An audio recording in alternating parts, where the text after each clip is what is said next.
Hello, everybody, and welcome to another episode of Sports Card Madness brought to you by DraftKings and their new app, Pick Six.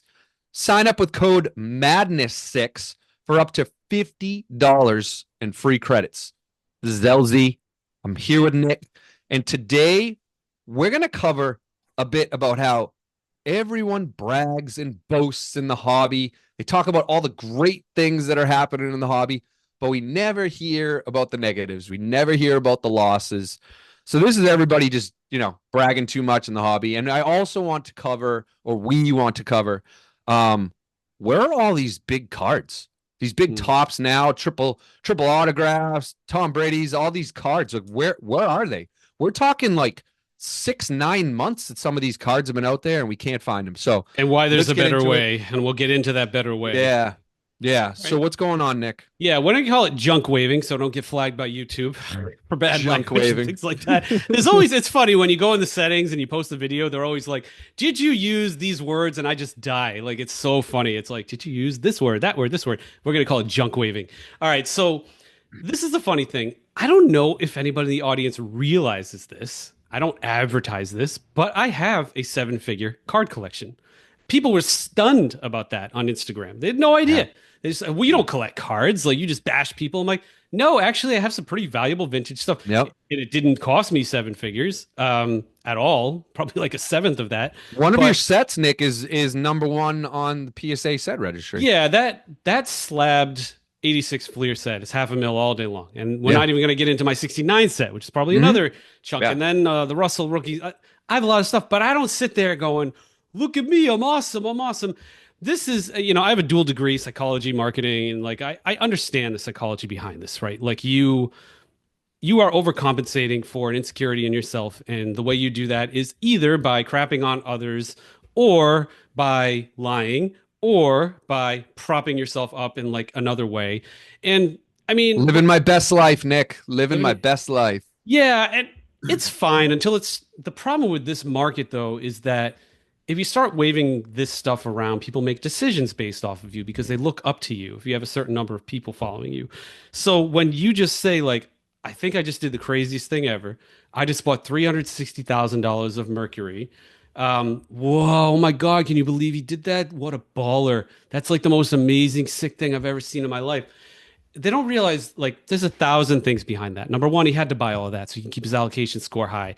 Number two, that crap has lost 25% of its value easily. He pulled one card out of it and went like this in first class, and that card's worth like 10 grand, and First like, class. That was laughable. yeah, That was it's like, laughable. okay, buddy. And, like, he's done other things too. We're talking about Jeff Wilson here, where he talks about tax evasion and how his offer was better, and then people are like, "Oh, you just have no money." And then the next day, he's like, "All right, I'm making it up to Ken, and look at me. I'm buying a $30,000 pair of Air Jordan sneakers. I'm okay, everybody. I have plenty of money." I don't know about you, LZ. We're kind of weird mutants. I'm pretty happy. Like, I have a great marriage, two beautiful kids, um, doing well health wise now. Play guitar, got hobbies. I feel good about myself. I don't know. I just do. I was raised that way. Um, I don't need to impress anybody. I never will. Yeah, job interviews, that's a different story, right? Things like that, business situations.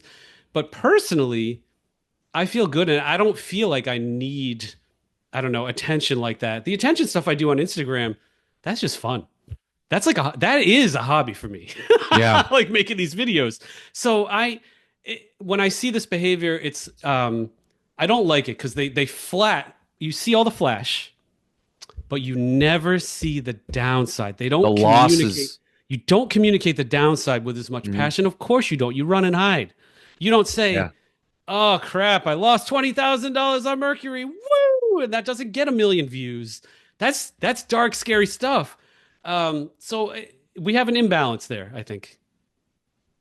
We definitely have an imbalance. I wonder if it's like when you were talking about you and I wonder if it's like a Gen X thing. Maybe. It We're might be. right. We're right on that cusp too. I'm not. We're both 1980, right? Yeah, we're both Yeah. 1980. We're So both that's Gen X. We just make it. We just make it. it's like Gen Yeah. X on the edge of millennial, right? We Yeah. call it the Oregon Trail generation. It's like the we grew up analog, Yeah. and then we aged in a digital Mhm. world, right? Yeah, I mean the way the way society is now, it's all about views. It's just it always it will be. I don't, it's probably this will probably last a lot longer, right? And it's these braggadocious posts are what gets views. So if you're driven by views, then what's going to stop you? You know, what would prevent you from not continuing this behavior, Nick? Yeah. But everybody like you just need to know that it's not all That's rainbows and butterflies. no, It's just that's not. like There's that no dude could be living in his parents' apartment, yeah. like like have no money in his bank account, be work on Xanax, and I'm just making this up, right? You have Yeah. no idea what you see for 15 seconds in Hmm. front of the screen. I mean, you know what's crazy to me? Dirk Nowitzki told a story. Like he was kind of doing his last rodeo, his Hmm. last season, and he was like, Jesus, man, like things have changed. He's like, all the guys in the locker room care about is how many views they're getting on their Instagram. I'm trying to work up like a play and show them how I could do that. You know, Wow. the Dirk, like, I think that's called a step back, right? What he does, like the step back Yep. and then like Hmm. around the, Yeah, Luke is very good at it now. yeah, Yeah, the just, best at it, maybe. but yeah, Dirk Yeah. is like, how tall? You know, yeah, so he's a beast with Yeah. that. And he's like trying to show them Mhm. footwork and moves, and they're just like, what's up? You know, and it's cool. I mean, yeah, me and you are old men yelling at the clouds. I'm going to admit it. That's Yeah. just life. And I have to be part of this digital world, and my kids grow up in it. But it's more from the hobby perspective to just be careful with what you see because don't actually, no, it's deeper than that. Don't let what you see drive your behavior and decision making. Yeah, That's really what it is. that's the point. Yeah. That is the point right there. It's never going Yeah. to go well if you're deciding something based on somebody else. This applies to stocks too, Yeah. and cars. Your neighbor buys something, you don't need to buy. You know, like it's just like just be happy. You know, Yep. just try to be happy. Yeah. Trust me, it Well, will work out. speaking of Dirk Nowitzki and the Dallas Mavericks, you could certainly place a few prop bets on DraftKings Pick Six with Madness code. Madness Six is the code. Right? Um, you know, you could do some prop bets on the Mavs. You could do some on the Celtics. You could do some on NFL games. So Yeah, you make could sure you're pick getting three after Mavs that. players. You know, you could pick Yeah. three Celtics Hmm. players. Super Yeah. fun. Yep. Hmm.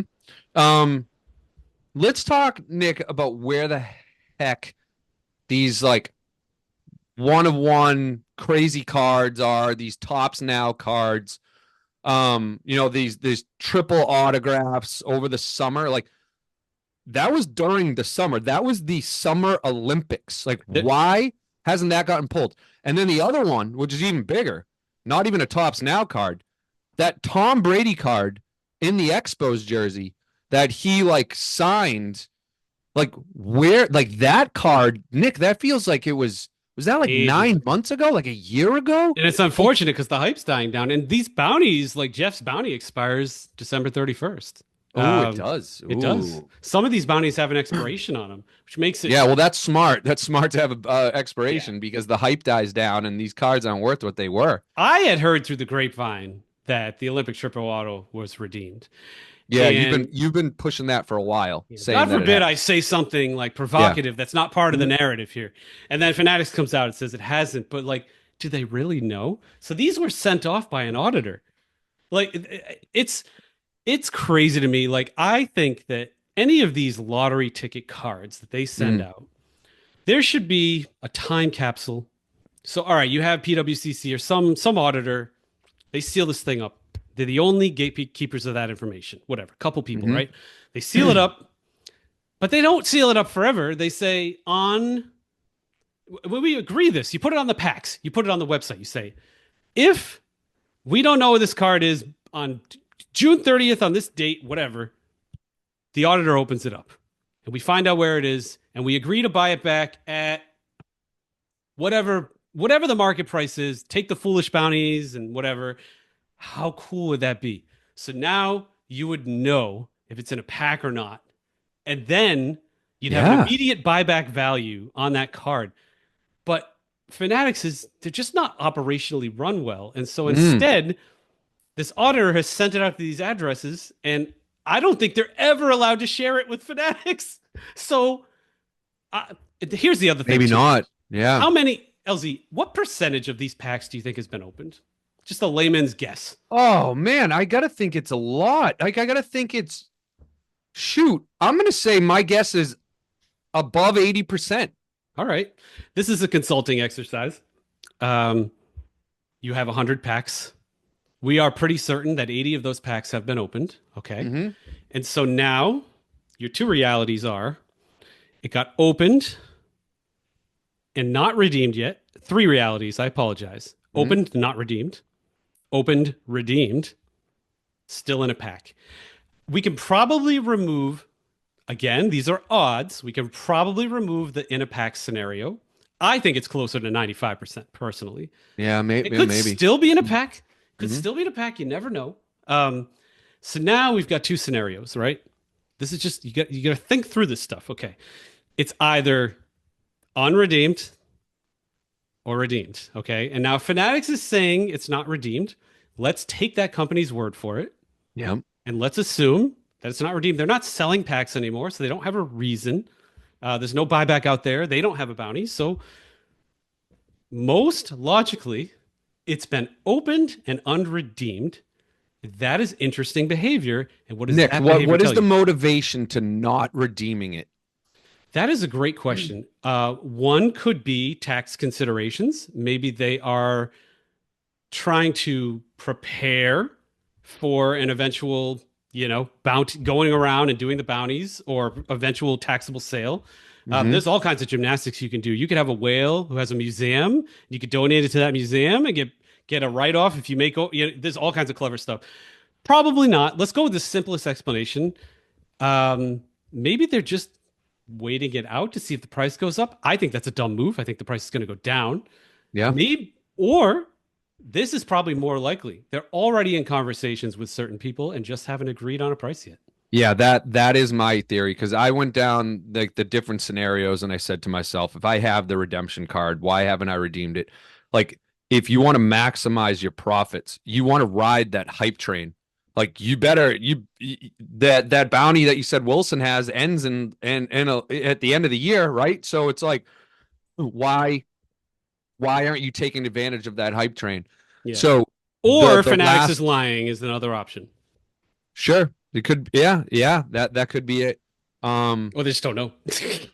But it could be behind the scenes. You're like, well, no, I'm not taking this bounty. I think I can get twice that. I'm gonna try to do a private sale with some big baller, these big kind of collectors that are out there, and I'm having my people reach out to them and see if we can Yeah. work out something. And they're holding like a public spectacle over their heads while they negotiate for Yep. a few months.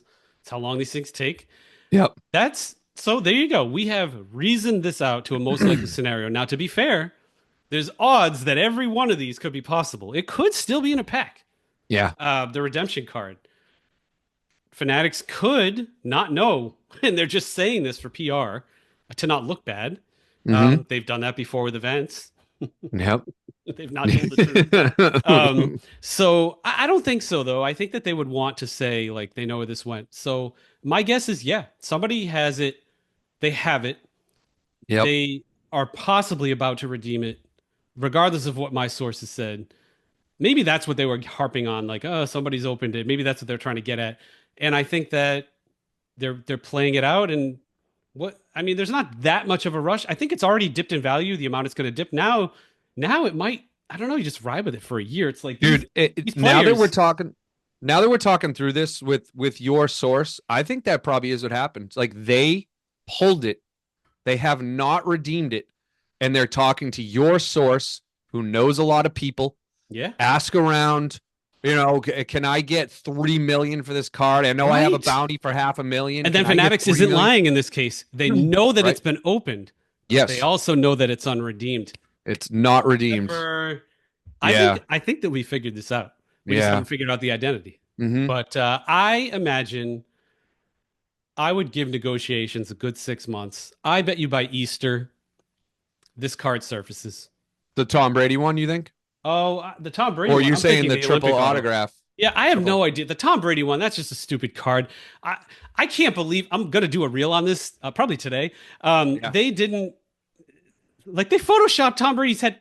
When that came out, I don't know if you thought this. I thought this was like long lost footage from an Expos practice. Yeah, I thought it was like a tryout. I know. I'm like, oh my God, how did they get this? This is so cool. They put it on a card. Then I found out it's like Darren Fletcher, the Expos. And I'm like, you know what? Don't we all want to look like Tom Brady? So I mean, I get it. I get it. Like, just put his head on yours and you're Yeah. good. You're a butterface, right? Like, Mhm. put Tom Brady's head on yours. But man, like that, I feel so bad about that. I got a nice little for those on YouTube. I made a nice little fake card here, and this all touch case is actually Yeah. pretty awesome. I've tried to smash this up with like a hammer, for like a skit or whatever, and it hasn't really taken a hit. So solid. Yeah, I like it. those all touch cases are nice. They have magnets in all four corners as opposed to just like the ones that we're used to that just have that like magnet like right in the middle. I think it makes it a lot easier to put Yeah, cards like in that those one cases. magnet sucks. And no, I'm not being paid for this. This is Yeah. just a cool case. They gave me a box of free cases. Yeah. And I think that they're actually pretty awesome. I think My it looks hold it up to the camera Yeah, for a sure. second. Sorry for those on It audio. Just hop on YouTube if you want to it see it. looks nice too. It just I think it's the actual magnets in those corners. It kind of gives it like a cool look to them. Yeah, it clicks So in nice. It feels way more secure. Like yeah, I cannot move this thing. Um, nice. yeah, it's pretty solid. So Nice. All right. anyway, the cards are still out there. I have the fake versions here for my Instagram fun. Again, I told you it's a hobby of Yeah. mine. But it'll be interesting. I'm going to say by Easter we start to see these cards. That's kind of the negotiation timeline. If not Mm, by Easter, then I can assure you it's like the 3% that are in packs. Just buy up the packs. yeah, just buy them all. That's my conclusion. Yeah. Cool, Yep. man. It's fun when we All right. actually reason things out, right? We did. I love that. I love that when we start not knowing it, and then you and I start flowing for a little bit, and Lots of then we're like, bullshit, but all whatever. right, we're on to something. All right, I got a final question for you, Final real question. quick. Well, let's end the episode with a question. What is, and you have to admit it, I have mine, and I'm ashamed to say it, but I'm gonna say it. Mm, What is your guilty pleasure TV show? wow. All right. What do I actually? It's more like video games for me. I don't watch a ton of TV. It's almost like the wrong thing. You know what I will watch though? It's weird. Like around the holidays, I'll watch like a lot of cooking channel crap. I don't know why. Like Yeah. I'm like, wow, like that's how you debone a chicken. I'll never do it. I'll never attempt it. Or like just all these jolly little table spreads and stuff. It's almost like Mhm. background music for me. Like it's just background noise, and it's really weird behavior. Like I'm not like a like I don't dress that way. I don't act that way. I'm a good barbecuer. I'm not a good cook. Yeah. Um, so I think it's just weird, and I guess that's a guilty pleasure. Okay. Right? I'm just watching weird cooking shows. Yeah, I respect that. I think it's a good thing to have on in the background. Some cooking shows. Oh, I can only Yeah. imagine what yours is. Mine is a lot worse. And I asked the question, so I have to say it. I have to say it. My wife has a good amount of influence on what we watch at night. Like, because I usually overtake the TV with Celtics and the Patriots and whatnot. So Yeah. other than that, she typically wins. I win with movies. She wins with TV shows. I watch like the stupid reality dating shows. Oh, Love God. is Blind on Netflix. Check it out, everybody. It's pretty damn good. They go into these capsules and they can't see one another, but they can talk to one another. And it's basically a dating show that you don't get to see the appearance of the person you're talking to. And then at the end, they have to propose to one another. It's nuts. It's nuts. But it's a pretty cool concept. So that is I've never checked out that show. My my barber guilty says it's great. pleasure, So, man. That's it. Me and the missus watch that. So yeah. all right, cool. Let's stick a fork in this one. All right. Bye, everybody. Thanks, everyone.